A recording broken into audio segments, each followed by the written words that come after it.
야담상회를 찾아주신 마님들과 선비님들 감사드리옵니다. 야담상회, 오늘의 이야기 시작합니다. 첫 번째 이야기 시작합니다. 조선 팔도 중 가장 폐쇄적이라 이름 높았던 고을 음적골, 그곳에서 가장 막강한 부를 자랑하던 오참봉은 사람들에게 마치 전설처럼 입에서 입으로 전해지는 희한한 사내였습니다. 그는 형언할 수 없을 정도의 대단한 부자였지만 한편으로는 그가 무엇을 하고 또한 어떠한 일을 하여 부를 쌓았는지는 사람들에게 전혀 알려진 바가 없었지요. 고을에서 가장 장수한 자에게 물어도 돌아오는 대답은 한결같이 알 수 없다 였습니다. 이러한 사정으로 고을 사람들에게 오참봉은 참으로 미지의 인물과도 같았답니다. 그러나 그러한 괴이함도 그가 가진 압도적인 재력 앞에서는 그저 한낱 풍문거리가 될 뿐이었어요. 오참봉의 집안에는 금은보화, 그리고 세상 모든 진귀한 물건들이 차고 넘쳐 마치 용왕의 보물 창고를 그대로 옮겨놓은 듯 으리으리했지요.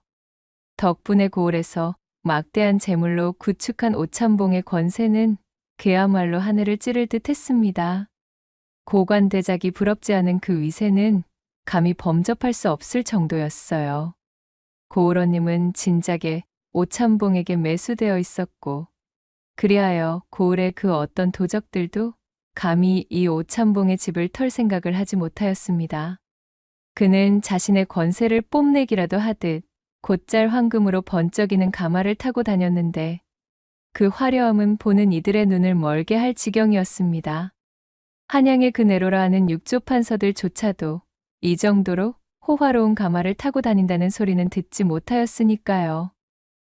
하지만 사람들은 오참봉의 얼굴을 마주하기를 몹시 꺼렸습니다. 그의 얼굴은 마치 한 폭의 괴이한 그림과 같았기 때문이었던 것입니다. 활알 타오르는 불길처럼 부릅뜬 두 눈은 보는 이의 심장을 꿰뚫는 듯했고, 툭 튀어나온 주먹만 한 광대 뼈는 험상궂은 인상을 더욱 강조했어요. 무엇보다도 그의 얼굴 전체를 뒤덮은 수염이 문제였습니다. 희끗희끗하고 마구잡이로 자라있던 수염은 마치 도깨비의 털을 연상시켜 사람들에게 공포감을 안겨주었지요. 그리하여 사람들은 그런 오참봉을 도깨비 수염이라고 부르며 수근거리기도 했답니다. 아이들은 호환과 더불어 오참봉을 가장 무서워하였습니다. 오참봉의 이름만 들어도 울음을 터뜨렸고 어른들조차 그의 그림자만 봐도 슬금슬금 피해 다녔지요. 오참봉의 집 앞은 늘 한산했고 그의 가마가 지나갈 때면 사람들은 고개를 숙이고 숨을 죽였습니다. 흡사 역병이라도 퍼진 듯 오참봉의 주변에는 늘 묘한 긴장감과 공포가 맴돌고 있었더랬어요. 시간이 흘러 마을에는 또 다른 이상한 소문이 돌기 시작했습니다. 오참봉이 몰락한 양반 가문의 딸과 혼인을 맺었다는 이야기였지요. 사람들은 오참봉의 재력에 혹한 양반 가문이 딸을 팔아넘기듯 혼인을 시킨 것이라 수군거렸습니다. 하지만 그 소문 속 신부의 모습을 본 사람은 아무도 없었어요. 그녀의 존재는 실체 없이 소문 속에서만 맴돌 뿐이었기에 사람들은 금세 흥미를 잃어버렸지요. 그런데 얼마 지나지 않아 또 다른 소문이 마을을 휩쓸기 시작했습니다.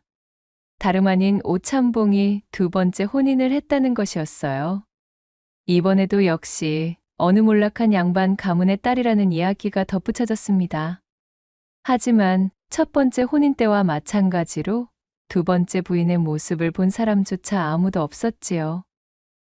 마을 사람들은 불안감에 휩싸였습니다.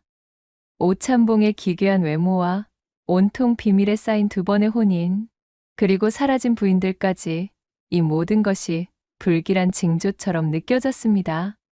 저기 말이야, 혹시 오참봉이 부인들을 해코지한 것은 아닐까?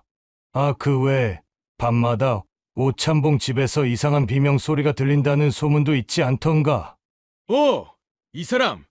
그런 말 함부로 뱉으면 아니됨을 모르는가? 자칫 오참봉기에 들어가기라도 했다가는 아주 경을 치네 이 사람!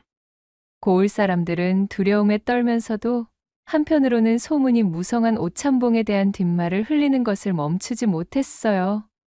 시간이 지날수록 오찬봉의 대궐 같은 기와집은 점점 더 거리낌의 대상으로 변해갔고 그의 그림자는 마을 전체를 짓누르는 듯했습니다. 세월이 흘러 마을에 흉흉한 소문이 가라앉을 무렵 오찬봉은 이웃 마을의 양반들을 자신의 집으로 초대하는 연회를 열었습니다. 그들은 다름 아닌 새로 성장하고 있던 고을의 분홍층들에게 도전을 받던 입지가 위태로웠던 향촌 양반들이었어요. 이 시기 경제력을 갖춘 분홍층은 고을의 수령을 중심으로 관권과 결탁하게 되었고 향안의 이름을 올리는가 하면 향회를 장악하여 향촌 사회에서 영향력을 높이고 있었지요. 사정이 이러했으니 향촌의 양반들은 자신들의 뒤를 든든히 받쳐줄 새로운 파벌이 필요하던 참이었습니다. 하지만 오찬봉에게 초대받은 양반들은 오찬봉의 악명 높은 소문을 익히 들어 알고 있었기에 초대에 응해야 할지 말아야 할지 몹시 망설였습니다. 오찬봉의 권세와 재력은 한양까지 닿아 있다는 소리가 파다하니 그것을 무시할 수는 없겠지요. 소문이 무성하나 아직 우리의 두 눈으로 마주한 것은 아니니 후일을 도모하기 위해서라도 이번 초대에 연을 다하두는 것이 좋을 듯합니다. 결국 그들은 두려움을 무릅쓰고 초대에 응하기로 했습니다. 연회 당일 양반들은 조심스럽게 오찬봉의 집으로 향했습니다. 으리으리한 대궐 같은 기와집은 멀리서도 그 이용을 뽐내고 있었지요. 집 안으로 들어선 양반들은 눈이 부시도록 화려한 집의 넋을 잃고 말았습니다. 벽에는 금실과 은실로 수놓은 병풍이 둘러져 있었고 바닥에는 붉은 비단이 깔려 있었습니다. 대들보마다 오색찬란한 등불이 매달려 마치 별들이 쏟아지는 듯한 황홀한 광경을 보이고 있었어요. 그때 오찬봉이 연회장의 모습을 드러냈습니다. 양반들은 숨을 죽이고 오찬봉을 주시했습니다.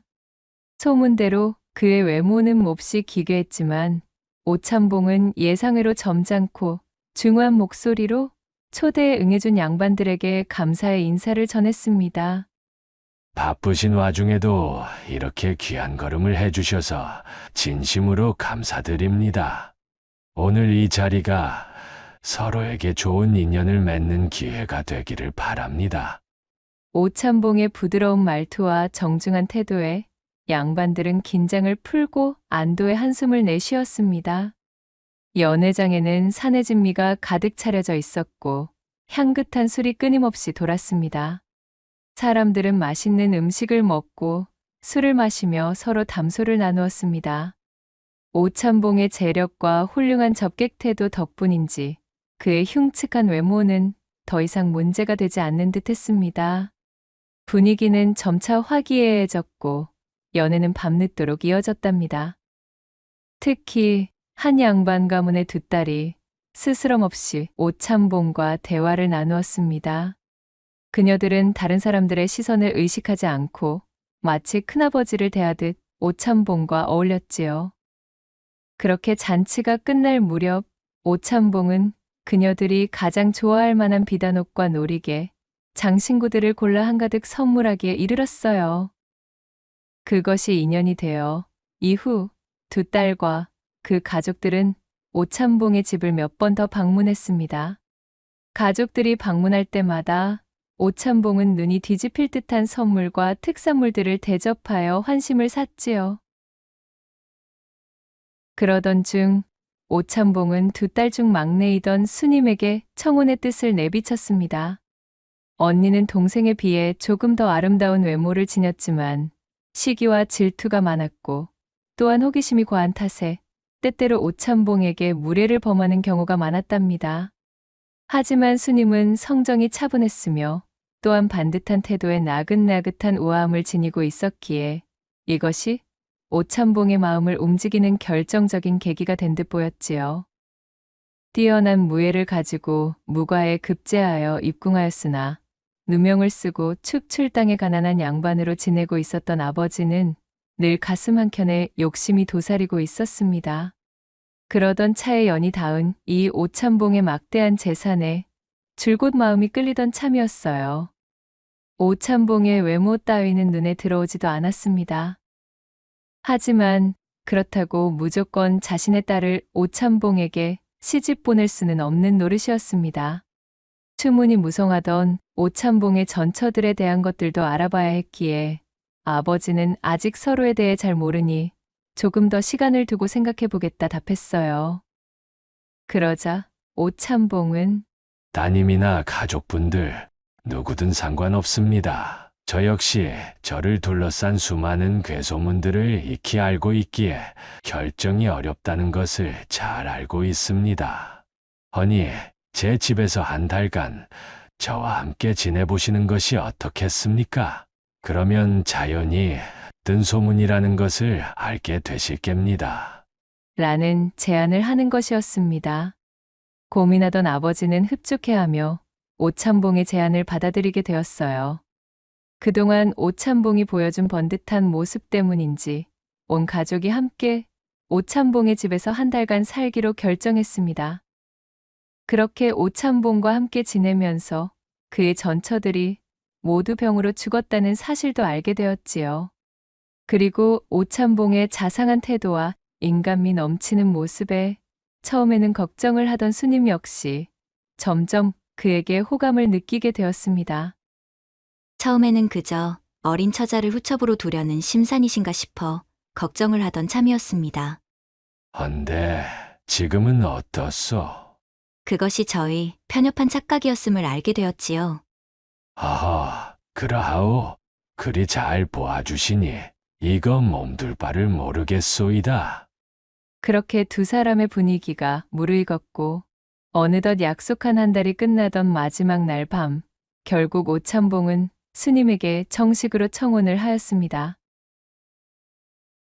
아직도 두렵고 모든 것이 걱정된다면 청혼은 없던 일로 하여도 좋소이다.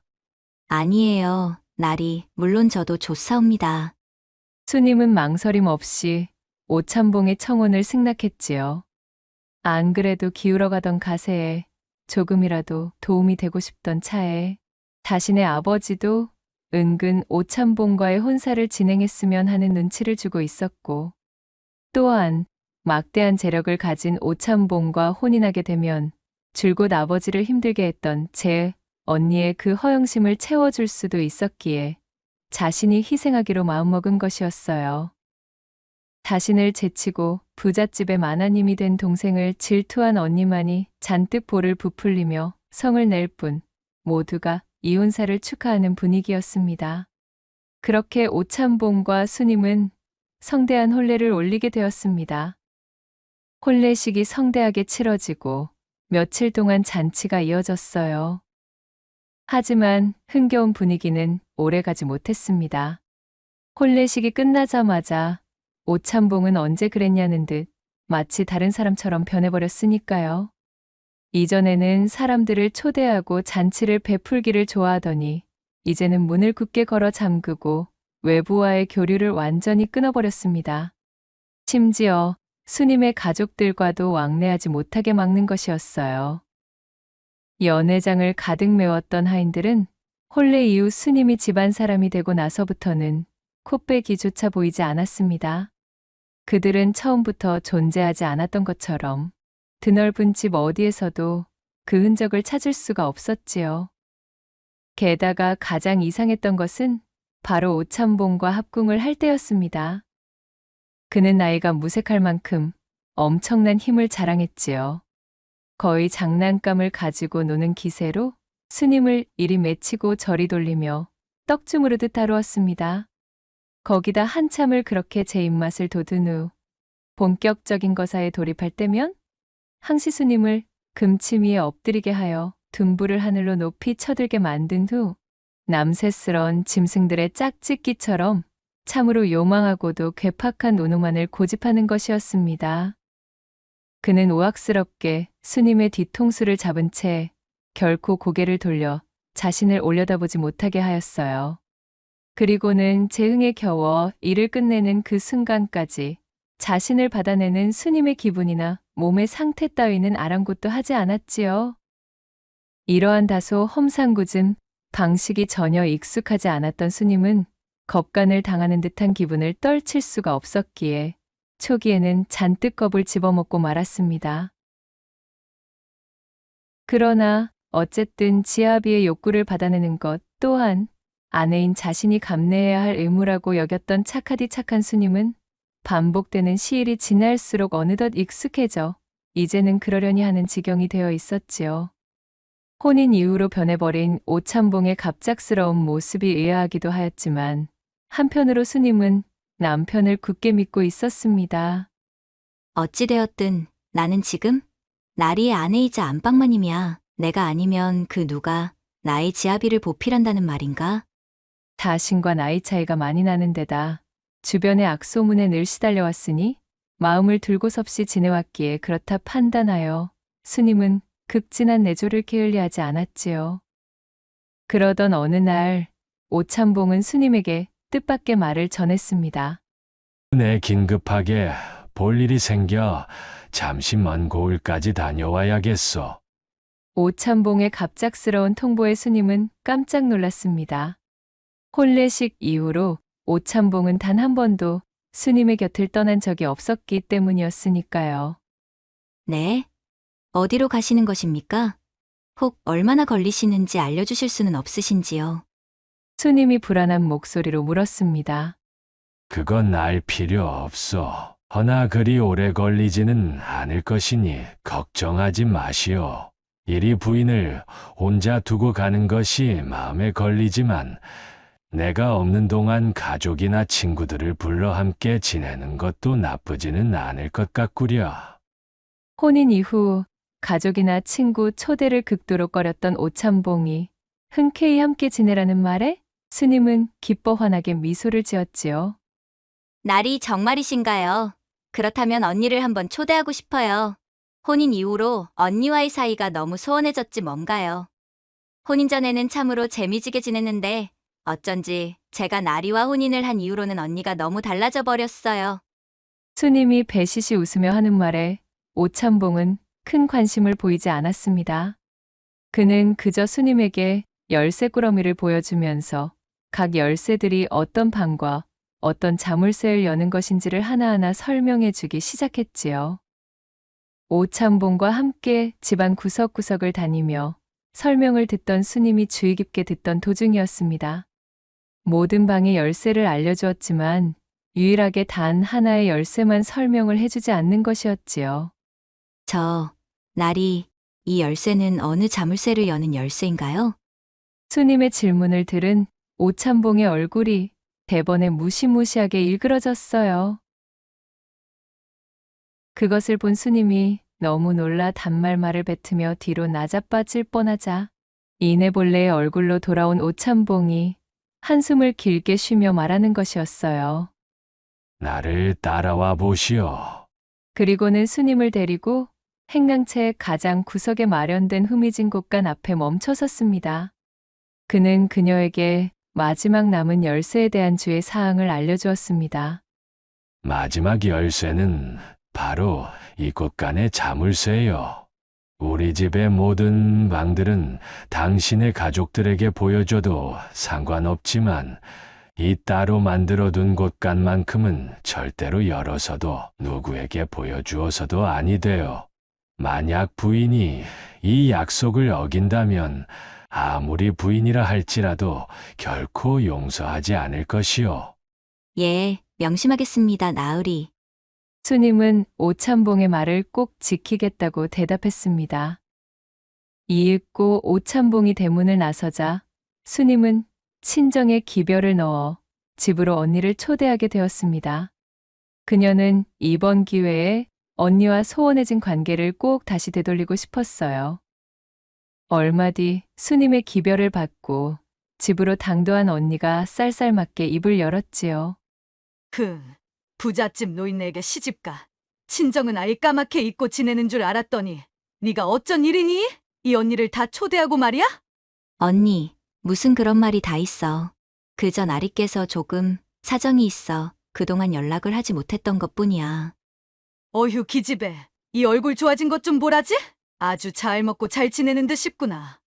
아버지께서도 딸 자식 팔아 재물을 얻은 기분이라며 그간 걱정이 많으셨는데 기우였다 말씀드려야겠어. 그런 걱정하지 않으셔도 된다고 꼭 좀 전해줘, 언니. 나는 여기서 잘 지내고 있으니까. 흥, 이 자리는 역시 내가 꿰찼어야 되는 것이었는데 말이야. 집안 여기저기를 기웃거리던 언니가 부러움과 질투가 섞인 말투로 비아냥댔지요. 수님은 어색한 미소를 지으며 최대한 언니의 비위를 거스르지 않기 위해 애썼습니다. 그렇게 한참이나 언니의 호기심을 채워주며 집안 탐방을 이어나가던 중 마당으로 나와 행랑채 쪽을 살펴보던 언니가 말했지요. 헌데 참으로 이상해. 이렇게 커다란 대궐에 하인이 하나 없다는 것이 말이 되니? 행랑채까지 이리 크게 지어놓고 어찌 부리는 하인이 하나도 없어? 우리 혼례식 이후로 다들 사정이 생겨 나가버렸다고는 하는데 실은 나도 그게 이상하긴 해. 야, 그게 말이 되니? 네 혼례식 때 하인들이 좀 많았어? 그 많은 사람들이 하루아침에 다 사정이 생겨 나갔다는 말을 어찌 믿느냐? 아무튼 이 서방, 그 오찬봉이라는 사람 여러모로 정말 수상쩍다 이거야. 제 언니가 열을 올리며 오찬봉의 험담을 이어나가자 자신의 지아비를 나쁘게 말하는 것이 기분 좋을 리 없었던 수님은 입술을 대빨이나 내밀고 뾰루퉁해졌습니다. 그러거나 말았거나 언니는 행랑 여기저기를 쏘다니며 호기심을 흘려댔어요. 넓은 집안을 헤집는 데에 정신이 팔려 어느덧 해가 뉘엿뉘엿지는 시간이 다가왔고 간단하게 식사를 마친 두 사람은 부른 배를 두드리며 소화도 시킬 겸 마당으로 산책을 나왔지요.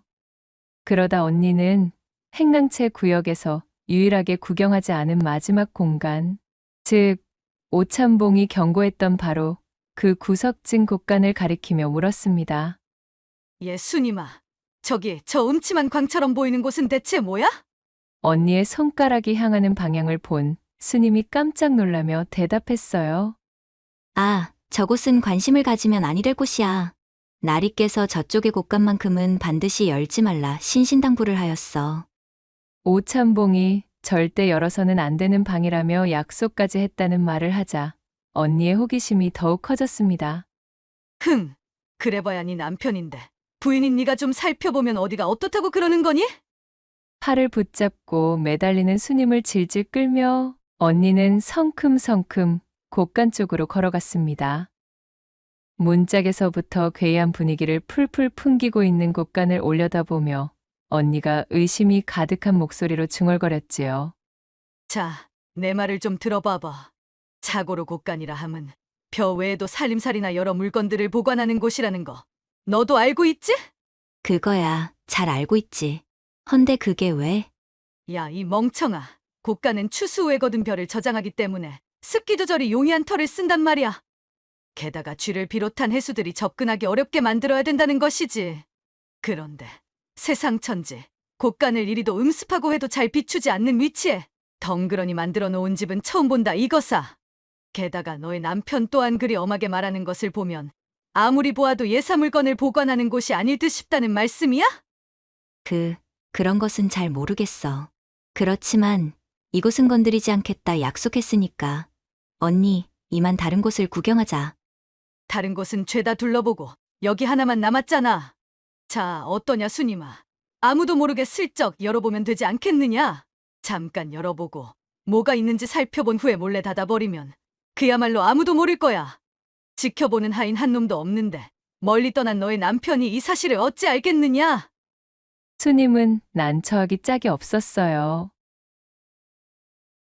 남편과 굳게 한 약속을 깨는 것은 두려웠지만 한편으로는 언니의 기분을 상하게 만들어 또다시 관계가 악화되고 싶지는 않았습니다. 거기다가 수님 또한 이곳간에 대한 궁금증을 참을 수 없기는 매한가지였지요. 그럼 조금만, 아주 조금만 살펴보고 바로 문을 닫아버린 거야, 알겠지? 결국 수님은 품속 깊이 넣어둔 열쇠꾸러미를 꺼내었고 언니는 그것을 낚아채 가져가 버렸지요. 고막을 긁는 듯한 기분 나쁜 소리와 함께 곳간의 문이 열렸습니다. 습한 기운이 자매의 코를 화학 끼치며 음산함을 더했답니다. 곳간에는 오래된 농기구로 보이는 물건들이 을씨년스럽게 걸려 있었고 그 한쪽에는 마치 우물의 뚜껑처럼 땅으로 향해 있는 작은 나무문이 달려 있었어요. 그것 봐. 내 뭐라고 했니? 수상하다 하지 않았느냐? 저 문은 필시 지하로 통하는 문일 게야. 남들에게 보이고 싶지 않은 엄청난 보물이라도 숨겨둔 것일까? 언니. 이제 그만 나가자. 응? 언니, 나 너무 무서워. 좀 가만히 있어봐, 이거사. 저곳만 들어가 보자. 언니는 수님의 애원을 무시한 채 지하로 향해 있는 나무 문을 열었지요. 문 안쪽으로는 땅속으로 향하는 계단이 깊숙이 만들어져 있었습니다. 두 사람은 호롱불 하나에 의지한 채 칠흑 같은 어둠에 휩싸인 계단을 내려가기 시작했어요. 그렇게 얼마나 내려갔을까요? 계단의 끝에는 널찍한 공간이 나타났고 그 순간 코를 찌르는 듯한 악취가 자매를 덮쳤습니다. 희귀한 악취는 정말이지 코를 타고 넘어와 온 머릿속을 헤집는 듯 강렬했어요. 그것은 숨을 쉬기조차 힘들 정도의 역겨운 냄새였습니다. 수님이 황급히 손으로 코를 막고 눈을 가늘게 떴고 언니 역시 잔뜩 성이 난 목소리로 소리쳤어요. 어휴, 세상에나 이게 도대체 무슨 냄새람? 언니가 코를 틀어쥐고 호롱을 들어 안쪽의 공간을 비추었고 그 순간 두 사람은 곳간의 문을 연 것을 뼈저리게 후회하고 말았지요. 어둠 속에서 희미하게 드러난 자매의 시야에는 믿을 수 없는 참혹한 지옥도가 펼쳐지고 있었으니까요. 공간의 천장에는 쇠사슬이 달려 있었고 그 쇠사슬에는 발가벗겨진 여인들의 시신이 주렁주렁 매달려 있었습니다. 그들의 몸은 이미 썩어 문드러져 형체를 알아보기 힘들 정도였어요. 한쪽 구석에는 하인의 차림새를 하고 있는 시신들 또한 널브러져 있었습니다.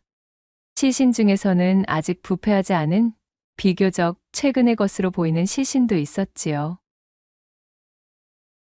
바닥은 흥건한 피로 붉게 물들어 있었고 또한 핏물은 이미 말라붙어 끈적거렸습니다.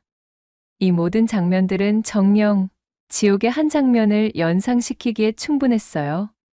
수님은 숨이 멎을 듯한 충격에 휩싸였습니다. 심장이 미친 듯이 쿵쾅거리고 온몸이 사시나무 떨듯 떨렸지요. 다리에 힘이 풀려 그 자리에 주저앉을 것만 같았습니다. 이게 도대체 무슨... 수님이 넋이 나간 채 중얼거렸습니다. 바로 그때 수님은 그만 충격을 이기지 못하고 제 손에 들고 있던 열쇠를 바닥으로 떨어뜨리고 말았어요. 수님아. 어서 여기서 나가야 해! 언니가 다급하게 외쳤습니다. 그녀의 목소리에 정신을 차린 수님은 쓰러질 듯 힘겹게 몸을 일으켜 열쇠를 주워 들었어요.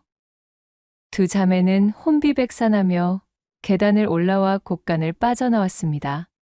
곳간의 문을 닫고 자물쇠에 빗장을 걸어 잠갔지만 끔찍한 악취와 참혹한 광경은 여전히 머릿속에서 떠나지 않았지요. 수님과 언니는 덜덜 떨리는 손으로 피 묻은 손과 꽃신을 씻기 위해 우물로 향했습니다. 그러다가 열쇠 꾸러미의 마지막 열쇠에 핏자국이 배어 있음을 알아차렸지요. 엄마야, 이걸 어째?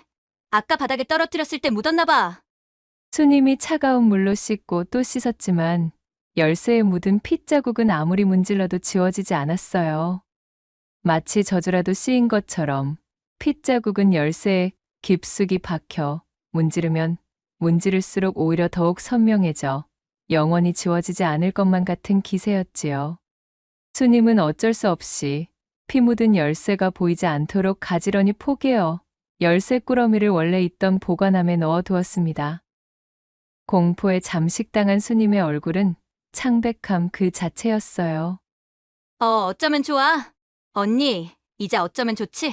저런 엄청난 광경을 목격하고 말았으니 분명 우릴 가만두지 않을 거야. 세상에, 내 지아비가 살생귀였다니. 내가 살생귀에게 시집을 온 것이었다니. 분명 소문이 무성했던 전부인들과 하인들의 주검일 거야. 그러자 언니가 넋이 나간 스님의 뺨을 거세게 때리며 소리쳤습니다. 예수님아, 정신 차려. 이렇게 있을 때가 아니란다. 이 고을 원님과도 이미 한솥밥을 먹는 사이라 하였으니 관가에 발고해봐야 좋은 꼴을 보지 못할 것이 뻔해. 나는 지금 당장 아버지를 데려올 테니 너는 정신 똑바로 차리고 있어.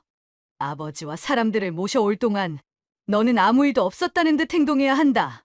내 말 무슨 말인지 똑똑히 알겠지? 응?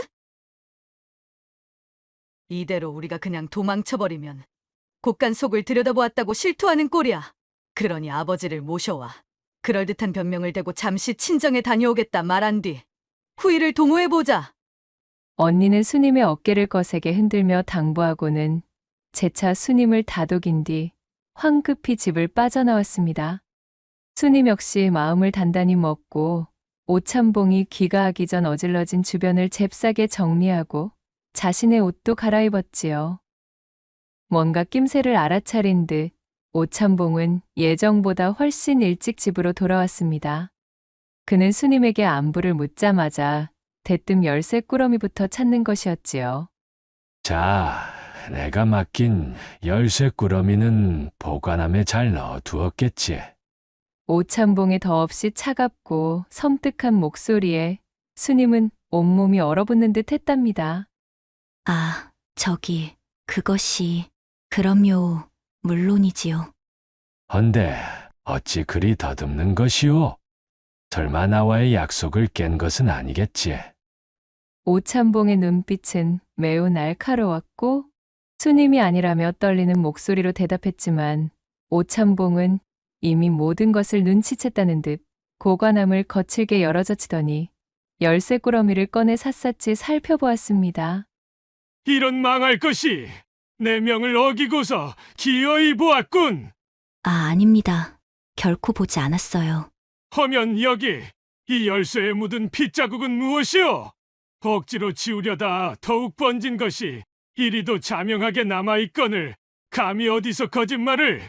오참봉이 기괴한 미소를 지으며 스님에게 소리쳤지요. 호기심이야말로 새로운 발견의 첩경이나 또한 그 목숨줄을 단축하는 첩경이기도 하지. 그리도 곳간을 열지 말라 일렀거늘 나와의 약속을 어기고 보고야 말았으니 당신도 저 방에 있는 여인들과 같은 꼴로 매달려야겠소. 저들 역시도 당신과 마찬가지로 그 호기심이라는 놈을 주체하지 못하고 나와 약조한 것을 지키지 않아 결국 저 꼬락서니가 된 게지. 내가 사람을 잡아먹는 도깨비인 것이 밝혀지면 여러모로 곤란하다는 말씀이야. 자신의 정체를 밝힌다는 것, 그것은 정녕 스님을 더 이상 살려두지 않는다는 의미였기에 그녀는 온몸에 털이 곤두설 수밖에 없었습니다. 하여 그녀는 바닥에 철퍼덕 무릎을 꿇고 앉아 두 손을 싹싹 빌며 울부짖었어요. 제발 부탁입니다. 아무에게도 이야기하지 않을 것입니다. 또한 죽은 듯이 집에만 갇혀 지내겠사옵니다. 허니 제발 살려주셔요. 안타깝지만 그건 아니될 이야기요. 인간들의 거짓말에는 신물이 올라오거든. 대초에 당신은 나와의 약속을 어겼기에 일이 되었음을 알아야지. 오참봉의 태도를 본 스님은 더 이상 그에게 용서를 구하는 것이 의미가 없다고 여겼어요. 그녀는 이제 용서 대신 자비를 구하기로 마음먹었습니다. 그렇다면 부디 마지막으로 천지신명님께 빌 시간이라도 주셔요. 묘자리도 제대로 쓰지 못할 테니 가족에게 남길 기도라도 할 수 있게 부디. 좋다. 내 마지막으로 준비할 시간 정도는 주도록 하지. 내일 밤 당신을 처리하고 잡아먹을 테니 그때까지 기도를 올려두도록 하시오. 그리 말한 오참봉은 몸을 획 돌려 쿵쿵거리는 발걸음으로 자신의 방을 향해 걸어갔지요. 스님은 그 즉시 후다닥 도망쳐 광 안에 숨었습니다. 오참봉이 출타한 이후 수많은 기로에서 잘못된 선택지를 골랐던 것을 후회하고 또 후회하며 눈물을 흘렸지요. 언니가 아버지와 사람들을 데려올 하루라는 시간을 벌었지만 일이 잘못되기라도 하면 언제든 자신은 죽은 목숨이라 여긴 스님은 불안과 공포에 온몸이 마비되고 말았습니다. 그렇게 뜬 눈으로 하루를 지새고 다음 날 광 밖으로는 둔탁한 둔기로 바닥을 긁는 쇳소리와 함께 오찬봉의 끔찍한 목소리가 들려왔습니다. 내 인연! 하루의 유예를 주었더니 그새 어디에 숨어 있느냐? 썩 나오지 못하겠느냐? 이제 매달릴 시간이다! 오찬봉은 삐죽삐죽 여러 개의 뿔이 솟아있는 방망이를 질질 끌면서 이 방 저 방을 뒤지고 있었습니다. 감쪽같이 숨은 스님을 찾고 있는 것이었어요. 스님은 양손으로 제 입을 막아 숨소리마저 죽인 채 바깥을 향해 귀를 쫑긋 세웠지요. 어두컴컴한 광 안에서 언니와 아버지가 당도하기만을 기다리고 또 기다리고 있었습니다. 제발 부디 늦지 않게 와주셔요, 아버지. 언니, 나 이제 더 이상은 못 버티겠어. 스님은 소리 없는 절규를 뱉으며 굵은 눈물을 뚝뚝 흘렸어요. 킁킁 킁킁 마당으로 나온 오찬봉이 냄새를 맡는 소리가 들렸고 이내 소름 돋는 목소리로 그가 외쳤습니다. 거기냐? 거기 숨어 있었구나! 인연이 감히 도깨비를 속이려고! 오찬봉은 당장에 내달려 광의 문을 열어젖히려 했어요. 그러나 수님이 안쪽에서 자물쇠를 달아놓고 사슬로 꽁꽁 동여맨 터라 문이 열리지 않았지요. 오찬봉은 화가 머리 끝까지 뻗쳐 문고리를 방망이로 연신 내리치기 시작했습니다.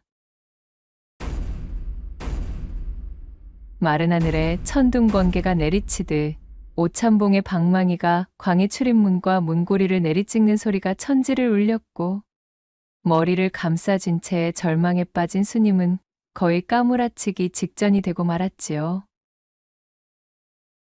옳거니 열었다!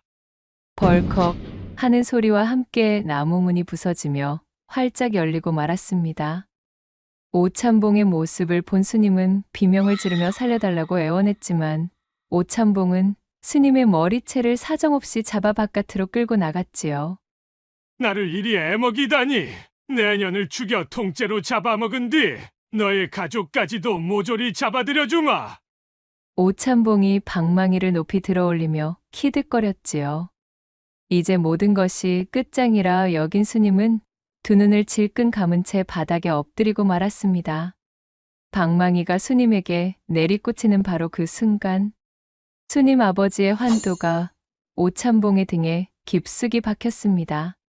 갑작스러운 공격에 오찬봉이 뒤를 돌아보니 스님의 언니와 그녀의 아버지 그리고 장정들 여럿이 각각 무기를 꼬나들고 마당에 들어와 있었지요. 이후 몰려든 사람들이 저마다의 무기로 오찬봉을 공격하기 시작했고 결국 오찬봉은 비명도 지르지 못하고 쓰러지고 말았어요. 한참의 시간이 지난 후 마당에 피어오른 뽀얀 먼지가 걷히자 오찬봉이 쓰러진 자리에는 오찬봉 대신 윗입술이 하늘에 닿고 아랫입술은 땅에 닿을 정도로 커다란 입을 가진 무시무시한 요괴의 주검이 죽어 있었지요. 거국이다! 사람으로 둔갑해 있던 놈의 정체가 거국이었어!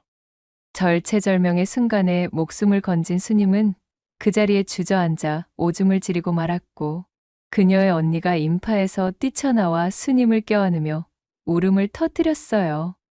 투님아, 미안하다. 정말 미안해. 나 때문에 하마터면 너를 잃을 뻔하다니 참으로 내가 바보 같았어.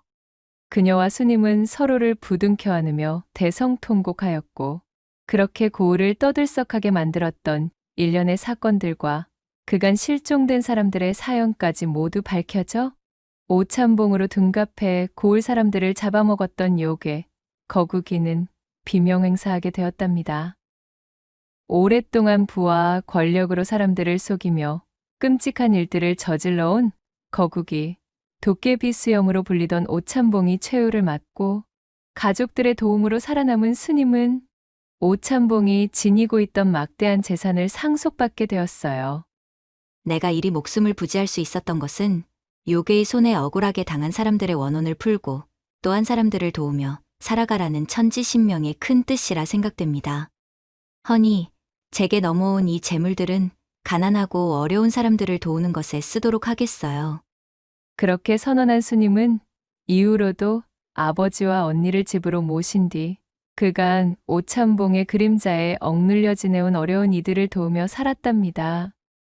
또한 그녀의 언니는 자신의 그릇된 시기심이 하마터면 동생을 죽음으로 내몰 뻔한 일을 겪은 이후 그 마음을 고쳐먹어 스님을 끔찍이 여기게 되었고, 스님의 아버지 또한 한때 재물에 눈이 멀어 자신의 딸을 사지로 내몰았다는 죄책감에 눈을 번쩍 떠 스님을 도우며 무력에서 벗어나게 되었으니, 이후 세 사람은 평생을 의롭게 살며 고을을 번영시켰다 후세까지 전해지고 있사옵니다. 두 번째 이야기 시작합니다. 해 뜨기 전 짙푸른 새벽 안개가 자욱하게 들이운 산골 마을. 달구름 소리가 고요를 깨뜨리지만 마을은 여전히 잠들어 있었답니다. 그 조용한 정적 가운데 오직 한 청년만이 깨어 냇가에 앉아 있었어요. 그의 이름은 청수. 누군지도 모르는 부모에게 버려진 고아로 어렵게 자라온 그였지만 부단히 어려움을 딛고 일어나 빈손으로 시작하여 비를 피할 지붕이 있는 허름한 초가삼간이나마 하나 가지고 있는 것이 더없이 자랑스러웠던 청년이었습니다. 이 청수에게는 세상 누구도 따라올 수 없던 특별한 재능이 있었어요. 그것은 바로 그림 그리기였지요. 날품을 팔아 하루벌이 일을 끝내고 돌아오면 청수는 씻는 둥 마는 둥 허겁지겁 물을 뒤집어 쓰고는 곧바로 그림 도구들을 펼쳐 그림을 그리기 시작했지요. 그림을 그리는 붓을 쥔 손의 모든 것을 집중하고 있노라면 하루 종일 일하느라 몸에 쌓여있던 피로가 말끔히 날아가는 기분이었어요. 얼마나 사용했는지 털이 거의 빠져나간 낡은 붓 하나와 군데군데 깨진 벼루 하나를 옆에 둔 청수는 초가즈 마루짝에 앉아 분판에 대고 그림을 그렸습니다. 어제 저녁 산 너머에서 본 노루 한 쌍, 밤하늘을 수놓았던 반짝이는 별들, 마을 어귀에 홀로 서 있던 늙은 버드나무까지 청수의 손이 움직이는 대로 모든 사물과 동물들이 생생하게 분판 위에서 되살아났습니다. 분판 위를 모두 채워 새카맣게 변하면 물을 적신 헝겊으로 분판을 닦아내고는 다시 그림을 그렸지요. 당시에는 종이를 만드는 원료인 당나무를 절약하기 위한 방편으로 껍질을 벗긴 3대 등의 단섬유 5푼에 당나무와 같은 장섬유 1푼을 혼합하여 만든 마골지조차 귀하디 귀한 시절이었으니 청수의 넉넉하지 않은 형편으로 종이는 함부로 구할 수도 없었던 사치품이었어요. 그리하여 청수는 서당에서 공부를 하는 학동들의 모습을 어깨너머로 구경하다 거기서 차가 난 것에 꾀를 내어 고안한 것이 바로 이 분판이었습니다. 비록 부드럽게 그려지는 고급 붓과 종이는 없었지만 청수는 붓을 잡고 그림을 그리는 동안만큼은 세상 모든 시름을 잊고 행복했습니다. 홀로 된 외로움을 잊기 위해 시작한 그림은 청수의 유일한 친구이자 동료였지요. 그렇게 하루, 이틀, 붓을 놀리며 쌓은 시간이 도성의 성곽만큼이나 높아지니 어느덧 그의 그림 실력은 일취월장하여 지금에 이르러서는 마치 생명이 깃들어 있는 듯 했습니다. 그 실력이 어찌나 출중하던지 청수가 그린 그림 속 풍경이나 생물들을 보고 있노라면 바람에 흔들리는 나뭇잎의 사각거림, 노루의 촉촉한 눈망울, 심지어 버드나무 가지에 앉은 작은 새의 지저귀까지 들리는 듯 하였지요. 그렇게 한참이나 지난 세월들을 추억하며 냇가에 앉아 그림 산매경에 빠져있던 그때 청수의 눈에 강아지 한 마리가 들어왔습니다. 다리를 다친 모양인지 낑낑거리며 냇가를 이리저리 헤매는 모양새를 보아하니 다름 아닌 제 고을에서 골칫덩이로 여겨지던 떠돌이 개였습니다. 부엌이며 장독대며 이곳저곳 들쑤셔 엉망을 만들어 놓는 통에 고을 사람들은 정신사납다며 모두가 쌀이빗자루로 이 강아지를 쫓아내며 외면했지만 청수는 어쩐지 강아지의 처지가 지금의 자신과 닮아 있다는 생각이 들었어요. 외톨이 신세의 마음을 누구보다 잘 알고 있던 청수는 강아지가 몹시도 불쌍했습니다. 참으로 어쩜 이리 가여운 처지가 있을꼬. 잠시만 기다려보거라. 청수는 냇가에서 깨끗한 물을 길어 강아지에게 먹이고 나뭇가지와 넝쿨을 이용해 다친 다리에 부목을 대어 고정해 주었습니다. 그리고는 강아지가 편히 쉴 수 있도록 자신의 낡은 옷가지를 깔아 주었지요. 배가 고플 강아지를 위해 집에서 싸온 자신의 아침거리를 나눠주니 강아지는 허겁지겁 정신없이 먹어치우기 시작했습니다. 그 모습을 본 청수가 한숨을 쉬며 말했어요. 많이도 굶주린 모양이로구나. 이것밖에 없어서 미안해. 오늘은 나도 먹을 것이 없네. 대신 다음에 만난다면 꼭 배불리 먹여줄게. 청수는 강아지의 머리를 쓰다듬으며 말했습니다. 강아지는 마치 그의 마음을 알아듣기라도 한 듯 고맙다는 표현을 하며 꼬리를 흔들었어요. 청수는 그런 강아지를 옆에 내려놓고 다시 분판 위에 그림을 그리기 시작했습니다. 그래, 이번에는 네가 나의 그림 소재가 되어주어야겠다. 청수는 활짝 웃으며 강아지의 건강한 모습을 그리기 시작했습니다. 네 발로 힘차게 뛰어노는 강아지의 모습을 그리며 청수의 얼굴엔 웃음꽃이 피었지요. 청수는 분판을 들어 제 그림을 강아지에게 보여주었습니다. 자, 너도 곧 이렇게 활기차게 뛰어놀 수 있을 정도로 금방 낫게 될 거야. 종이만 있으면 좀 더 활기찬 너의 모습을 그려볼 수 있을 텐데. 청수는 아쉬움에 한숨을 내쉬었어요. 그렇게 그림에 한참이나 빠져있던 사이 해는 하늘 높이 위로 올라 날이 밝았고 청수는 분판과 화구들을 주섬주섬 챙겼습니다. 자, 그럼 나중에 또 보자. 이제 나도 일을 하러 가야 하거든. 청수는 강아지에게 손을 흔들고는 몸을 일으켜 바지의 먼지를 툭툭 털어냈습니다. 불이 나게 집으로 돌아간 청수는 두 다리 가득 힘을 싣고는 고단한 날품으로 보낼 하루를 맞이할 준비를 끝냈어요. 이것은 다른 이야기로 사실 고을에서 청수의 재능을 알아봐 주는 사람은 아무도 없었답니다. 고을 사람들은 청수를 일명 화광장이라고 부르며 손가락질했지요. 그림에 미쳐있는 놈이라며 그의 그림을 돈벌이도 되지 않는 쓸모없는 짓이라 칭하고는 업신여겼습니다. 남들의 눈에는 조실부모한 외톨이에다 가진 것 하나 없는 청수가 팔자 좋게 그림이나 그리고 있는 행위는 사치스럽고 한심한 짓으로만 보였던 것이지요. 그러던 어느 날 청수는 버려진 집에 담벼락에 멋진 호랑이 그림을 그리고 있었습니다. 힘찬 분놀림으로 호랑이의 용맹스러운 모습이 생생하게 그려지고 있었지요. 그때 백서방이라는 심술궂은 장사꾼이 지나가다 청수의 그림을 보게 되었습니다. 허, 이 녀석 보게? 또 쓸데없는 짓거리를 하고 있구나. 이놈아, 담벼락에다 그림을 그려서 밥이 나오느냐? 아니면 돈이라도 나오느냐? 차라리 그 시간에 내 장사 나고 들어 품삯이라도 받아가거라. 백서방의 호통에도 청수는 아무 대꾸도 하지 않고 그림에만 집중했습니다. 이놈아, 내 말이 아니 들리는 것이냐? 잘 들려요, 아저씨. 하지만 저는 그림을 그리는 일이 좋은 거려. 이런 정신 나간 놈을 보았나? 그림이 밥이나 먹여주느냐? 배고프면 그림이라도 뜯어 먹을 테냐? 그림은 제 마음을 표현하는 거예요. 아저씨는 이해 못하시겠지만 얼씨구, 하여간에 쥐뿔도 없는 놈들이 꼭 이렇게 헛바람만 들어가지고는. 백서방은 청수의 그림 위에 침을 퇴뱉고는 발로 흙을 뿌려 그림을 엉망으로 만들어 버렸습니다.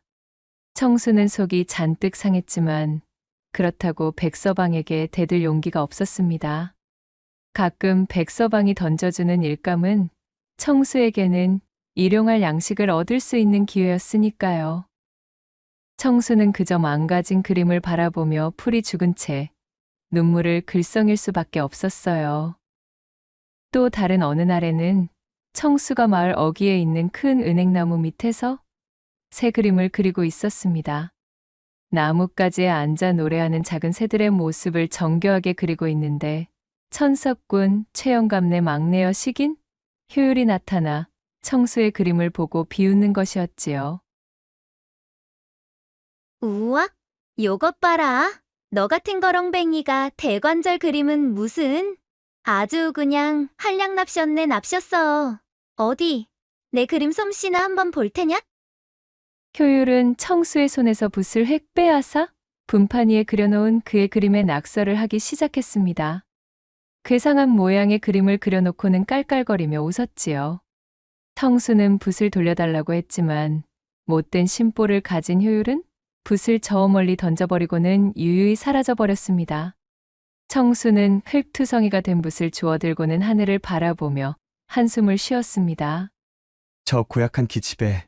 저건 꼭 저렇게 좋아한다는 티를 괴팍하게 낸다니깐. 아무튼 효율이 저거는 아직도 어린애야 어린애. 제 아무리 주변 사람들이 나에게 악담을 퍼부어도 그렇다고 하여 내게 그림을 앗아갈 수는 없을 것이야. 이 정도로 좌절하기엔 그림은 내 소중한 친구란 말씀이지. 다행히 이런 난관과 멸시 속에서도 그림에 대한 청수의 열정은 쉽사리 꺼지지 않았어요. 그는 고을 사람들의 냉대와 조롱에도 아랑곳하지 않고 매일 냇가에 앉아 그림을 그렸습니다. 언제가 될지는 알 수 없었지만 자신의 그림 실력을 통해 누군가에게 작은 도움이라도 줄 수 있다면 그것으로 충분하다는 마음을 가지고 있었지요.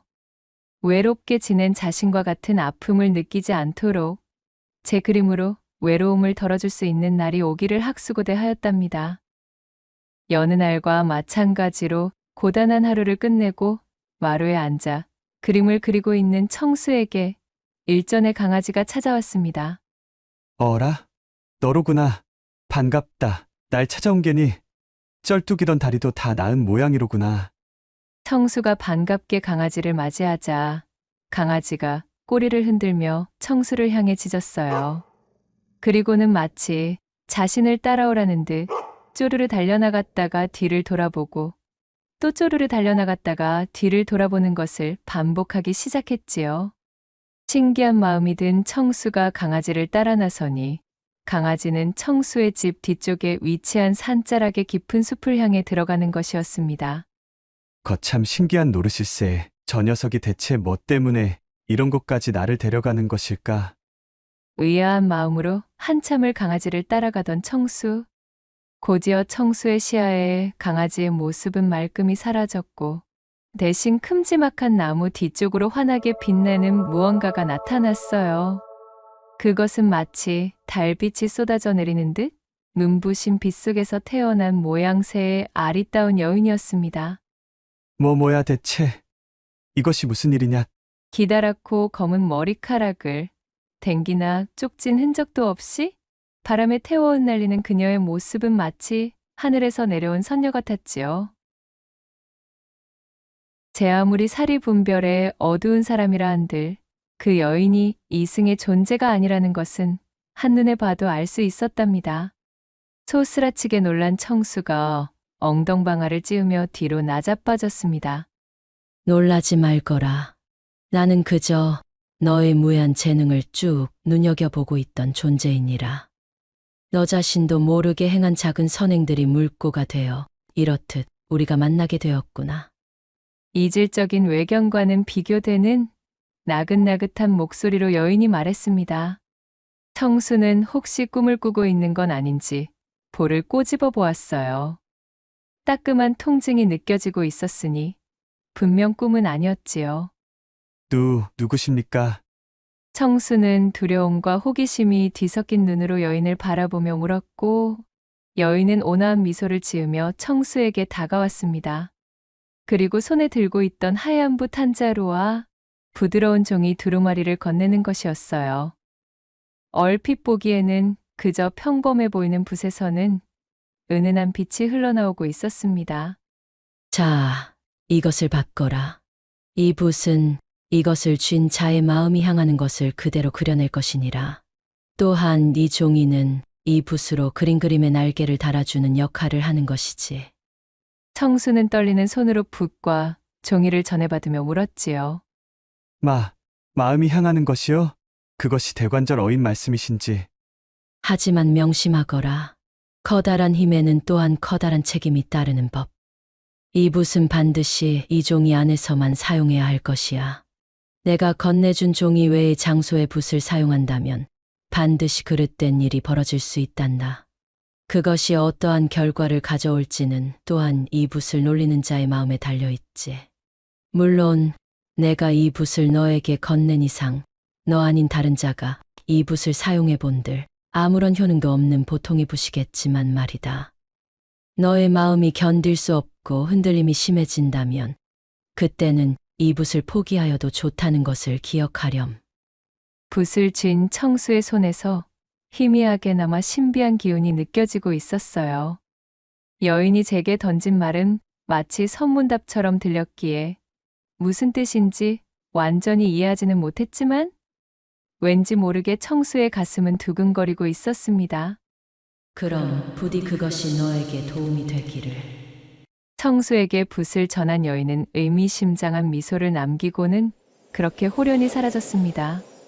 청수는 멍하니 붓을 쥔 채 여인이 사라진 방향을 한참 동안이나 바라보다가 이내 정신을 차리고는 집으로 돌아왔습니다. 집으로 돌아온 그는 떨리는 손으로 쥐고 있던 붓과 종이를 들어보이며 깊은 고민을 시작했지요.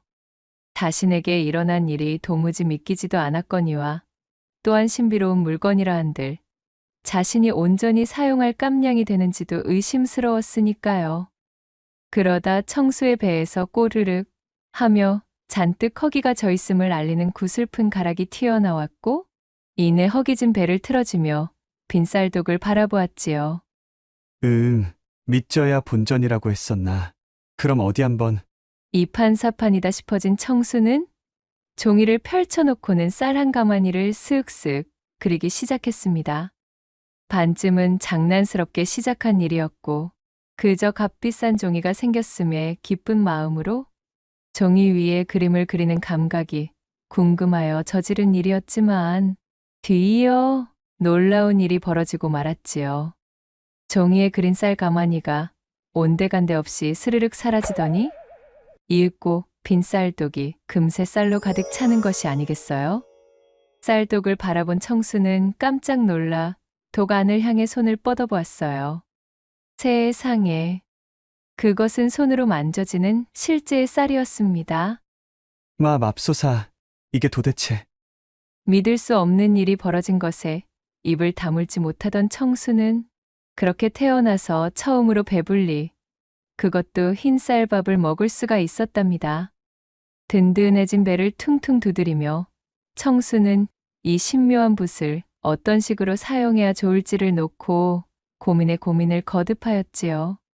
그리고는 마침내 그는 제 손에 굴러들어온 이 신통함을 이용해 오랫동안 염원해오던 일을 하기로 마음먹었습니다. 그날 이후로 신비한 붓을 가진 청수 소문은 순식간에 고을에 퍼졌습니다. 청수는 거의 1년이 가까운 시간 동안 붓과 그림을 이용해 가난한 이웃들에게 곡식을 나눠주고 병든 사람에겐 약초를 그려주었습니다.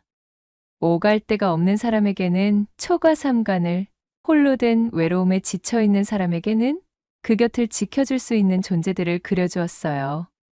사사로운 일에 쓰지 않고 남을 돕는 일에 앞장섰지요. 청수에게 도움을 받은 사람들은 하나같이 그를 칭송하기 시작했습니다.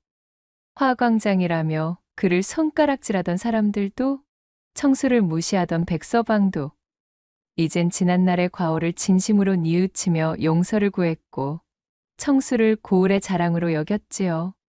그들 중에서는 제 눈에 청수만 보였다 하면 쪼르르 달려와 괴롭히던 말괄량이 효율 역시도 포함되어 있었습니다. 고을 사람들을 위해 발벗고 나서는 청수의 인품을 1년 가까운 시간 동안 지켜보던 효율은 어느새 그에게 찰싹 달라붙어 둘도 없는 단짝 흉내를 내는 것이었습니다. 야, 이 멍청아.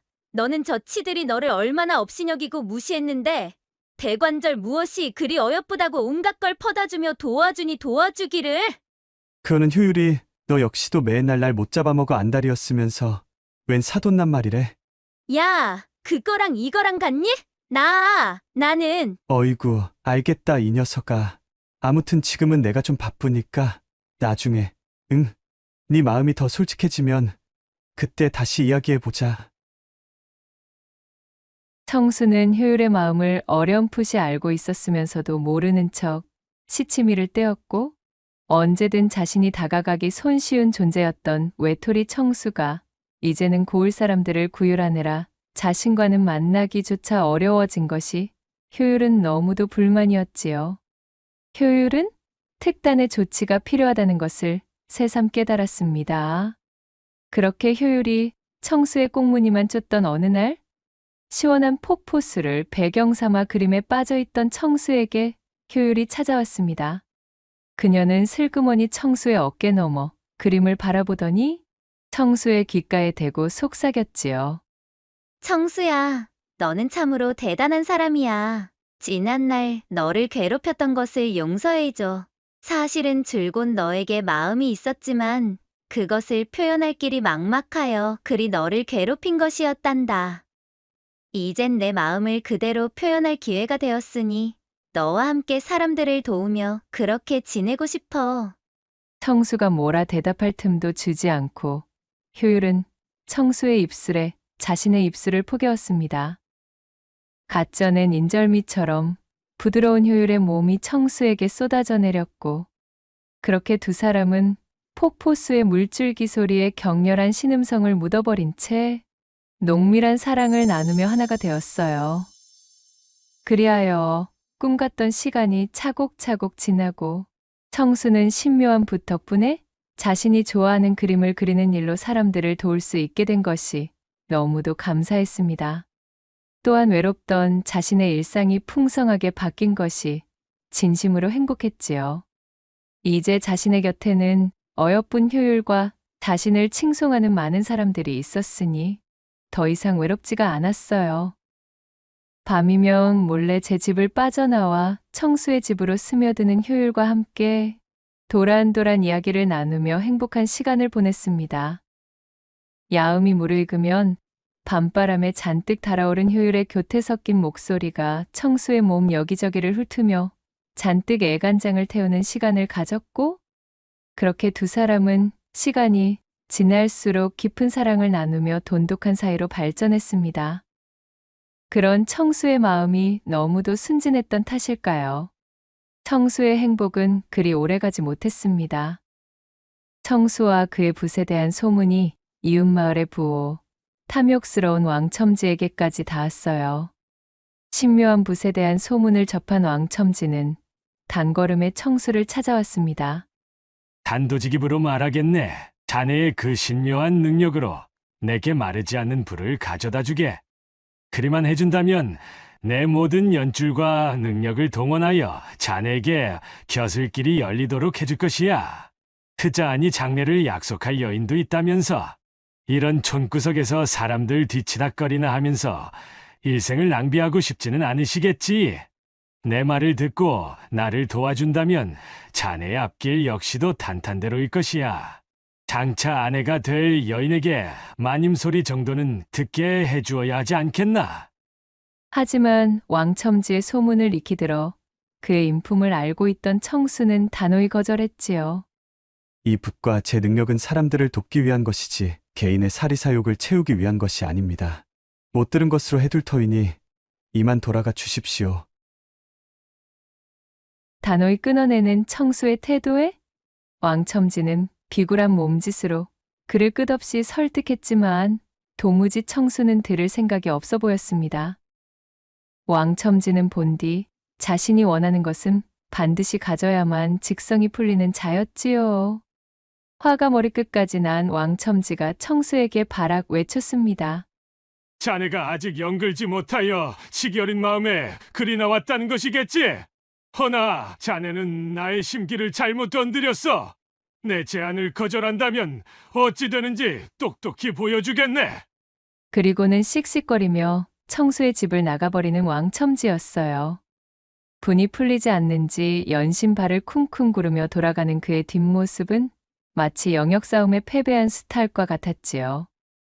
그리하여 왕첨지가 돌아간 뒤 한참의 시일이 지난 어느 날 밤이었습니다. 늘 시간에 맞춰 자신의 집으로 흘러들던 효율이 그날따라 소식도 없었어요.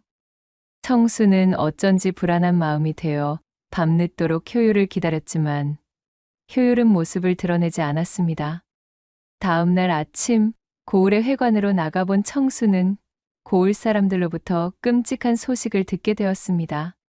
간밤에 효율이 왕첨지의 사주를 받은 왈패들에게 그만 납치되었다는 것이었습니다. 예, 뭐라고요? 그 소식을 듣고 가슴이 철렁 내려앉은 청수는 헐레벌떡 집으로 돌아왔습니다. 붓과 종이를 챙겨 들고 효율을 찾아 나서기 위해 준비를 하는데 마루에 서신 한 통이 놓여 있는 것을 발견했지요. 떨리는 손으로 서신을 펼쳐보니 그것은 왕첨지가 보내온 협박장이었습니다. 자네의 정의는 내가 데리고 있으니 내 제안을 다시 한번 생각해 볼 마음이 있다면 아래에 적힌 나의 집으로 찾아오시게나. 내 기쁜 마음으로 기다리고 있겠네. 거절하겠다면 자네의 정의는 내 침노가 될 게야. 나는 그 정도의 힘과 권력은 있는 사람일세. 서늘한 협박에 청수의 손이 부들부들 떨렸습니다. 하필이면 지금 효율의 식구들은 모두 도읍으로 출타를 나가 있던 상황이었어요. 응당 효율을 구해야 했지만 왕첨지의 요구대로 그의 개인적인 탐욕을 채울 도구로 붓을 사용할 수는 없었습니다. 하지만 이대로 효율을 잃는다는 것은 상상조차 할 수 없어. 왕첨지 그자라면 능히 효율에게 해코지를 할 인물이야. 한참을 고뇌하던 청수는 결국 왕첨지의 집으로 향하기로 결심했습니다. 이젠 자신에게 소중한 사람이 된 효율을 향한 걱정이 우선이었기 때문이었어요. 왕첨지의 집에 도착하니 대문 앞에는 험악한 인상의 왈패들이 지키고 서 있었습니다. 청수를 본 왈패들은 그를 안으로 끌고 갔지요. 넓은 마당을 지나 안채로 들어서자 왕첨지가 의기양양한 표정으로 청수를 맞이했습니다. 오, 드디어 자네가 왔군. 내 제안을 받아들이기로 한 건가? 왕첨지의 곁에는 밧줄에 꽁꽁 묶여 두려움에 떨고 있는 효율이 있었지요. 왕첨지가 효율을 협박하듯 바라보자 효율은 눈물을 글썽이며 청수에게 고개를 저었습니다. 자신 때문에 청수가 왕첨지에게 굴복하는 것을 원치 않는다는 듯한 모습이었어요. 그 모습을 본 청수는 더 이상 망설일 수 없었습니다. 어르신이 시키는 대로 하겠으니 제발 여자를 해치지 마시오. 오, 좋아, 좋아. 그러길래 진작에 내 말을 들었으면 자네의 정인도 이리 험한 꼴은 보지 않아도 되었잖는가. 참으로 이리도 좋은 여자를 두고 말씀이야. 왕첨지가 입맛을 다시며 손끝으로 효율의 뺨을 쓰다듬었고 효율은 두 눈을 질끈 감으며 고개를 돌려 왕첨지의 손을 뿌리쳤습니다. 아시겠지만 끊이지 않는 막대한 불을 안겨드리려면 협소한 공간으로는 아니 되오. 왈패들을 물리시고 조용하고 넓은 공간으로 안내해 주시오. 내 반드시 약조한 것은 지키겠습니다. 허튼 짓을 꾸밀 생각이라면 아직 내 손아귀에 내 놈의 계집이 있음을 기억해야 할 것이야. 그리하여 왕첨지는 왈패들을 물린 뒤 효율을 데리고 자신의 넓다란 서재로 안내했습니다. 자, 이곳이라면 마음껏 자네의 실력을 펼칠 수 있겠지. 왕첨지의 안내를 받은 청수는 자신의 짐보따리에서 붓과 종이를 꺼내 들었지요. 그렇게 꼼짝없이 종이 위에 붓을 놀리려던 찰나 청수는 자신에게 붓을 건네준 신비한 여인의 귀띔이 떠올랐습니다. 신묘한 붓은 반드시 같이 받은 종이 위에서만 사용되어야 한다는 것 말이지요. 뭔가를 골똘히 생각하던 청수는 종이를 둘둘 말아 보따리 속으로 집어넣어 버렸어요. 이 작은 종이로는 어르신께 드릴 막대한 불을 다 담아내지 못합니다. 아주 커다란 종이를 준비해 주시오. 어르신의 부귀영화를 모두 담아내 큼지막한 종이를 말이오. 그거야 어렵지 않지. 어디 한번 자네의 능력을 감상해 보실까? 왕첨지는 음흉한 미소를 지으며 답하고는 서재를 뒤져 고급 종이들을 잔뜩 꺼냈습니다. 그리고는 그 종이들을 벽면에 이어붙이기 시작했지요.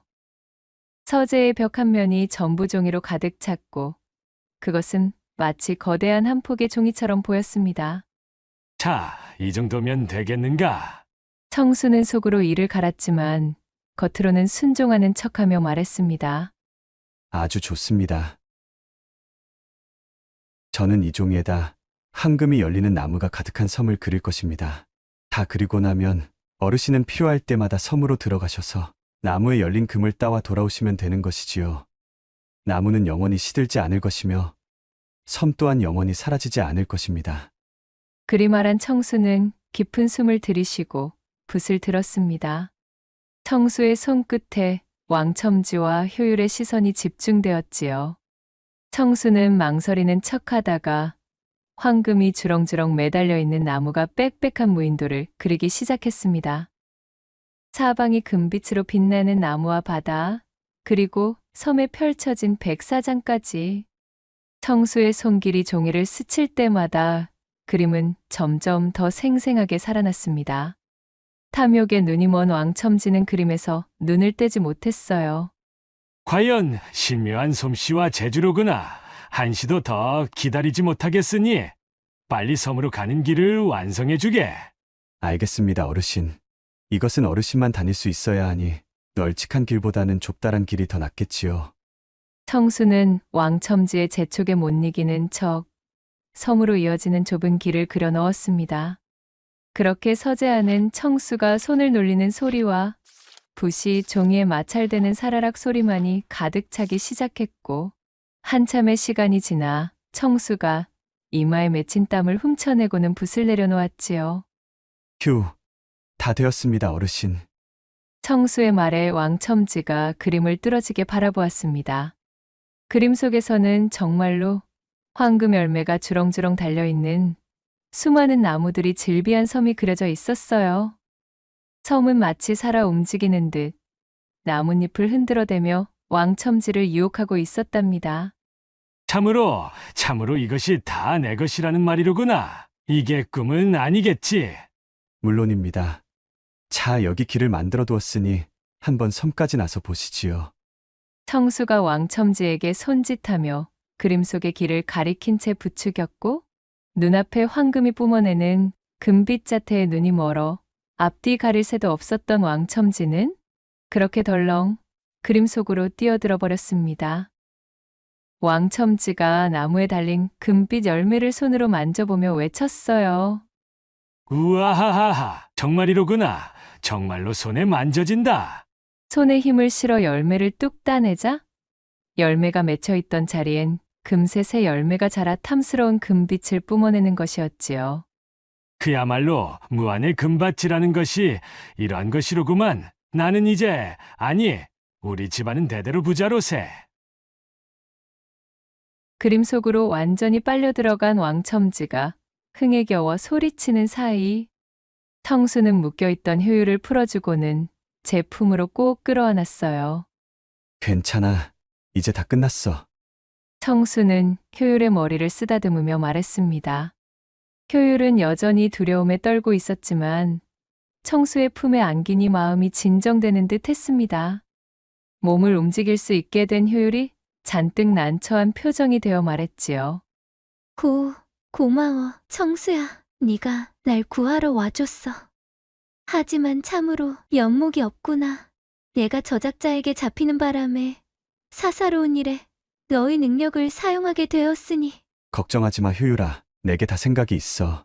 내가 아니라 너의 용기가 너를 구한 거야. 넌 내가 왕첨지에게 굴복하지 않도록 힘을 줬어.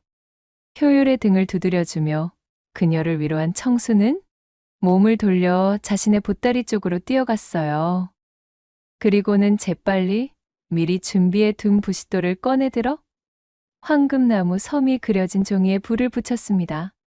부싯돌에서 번진 불씨가 종이에 옮겨 붙었고, 이윽고 활활 타오르기 시작한 불길은 순식간에 그림을 집어 삼켰어요. 그림에 붙은 불을 발견한 왕첨지가 사색이 된 얼굴로 고함을 지르며 섬과 연결된 길 쪽으로 뛰기 시작했습니다. 그러나 이러한 상황을 미리 예상해둔 청수는 일부러 좁다란 길을 그려두었기에 왕첨지는 빠른 속도로 뛸 수가 없었지요. 그렇게 그림의 바깥으로 나오기도 전에 종이는 모조리 불에 타버리고 말았고, 불은 삽시간에 서재에 옮겨 붙기 시작했어요. 그림 속 세상에서 이쪽 세상으로 돌아갈 길이 막힌 왕첨지는 그림 속 황금나무의 섬에 영원히 갇혀 자신의 탐욕이 그대로 실현된 곳에서 평생을 지내게 되었습니다. 청수는 타오르는 불길을 바라보며 냉정하게 말했어요. 당신의 가슴이 식힌 탐욕이 당신을 파멸로 이끌었으니 내게 놓여와 마시오. 자, 효율아, 우리도 이만 도망치는 것이 좋겠다. 그렇게 청수는 보따리에서 신묘한 종이를 꺼내어 말을 그려 넣었고 그림 속에서 튀어나온 말에 올라타 효율과 함께 왕첨지의 집을 빠져나와 도망쳤습니다.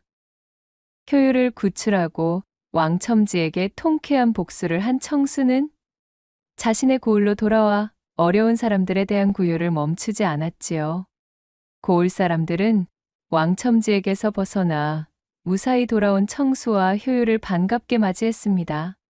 청수는 자신의 손에 들어온 붓의 힘이 자신이 가진 선한 마음에 이끌렸던 것이며 또한 선한 마음으로 사용해야 한다는 것을 다시 한번 깨달았습니다.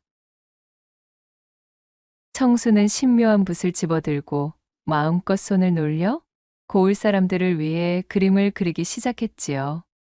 메마른 가뭄이 계속되어 농민들의 시름이 깊어질 때면 구름을 그려 농밭에 비를 내리게 하여 풍성한 곡식이 자라게 했고 오랑캐가 쳐들어와 국토가 혼란으로 물들 기미가 보이면 커다란 조선 호랑이를 그려 넣어 상군의 위용을 뿜어내는 범이 튀어나와 오랑캐들을 산산이 박살내어 버렸지요.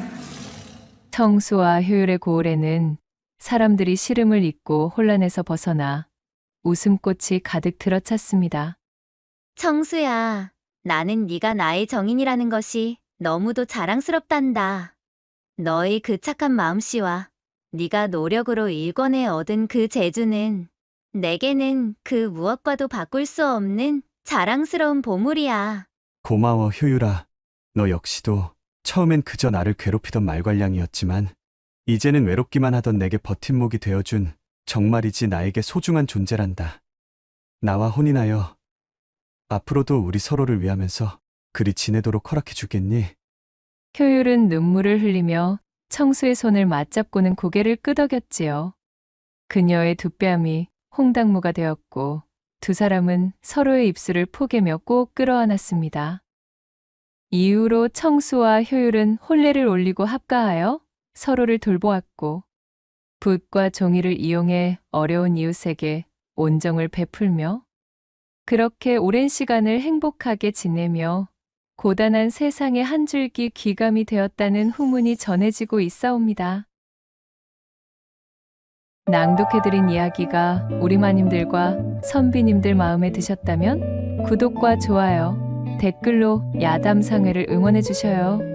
늘 잊지 않고 야담상회를 찾아주시는 여러분들 시청해 주셔서 참으로 감사하옵니다.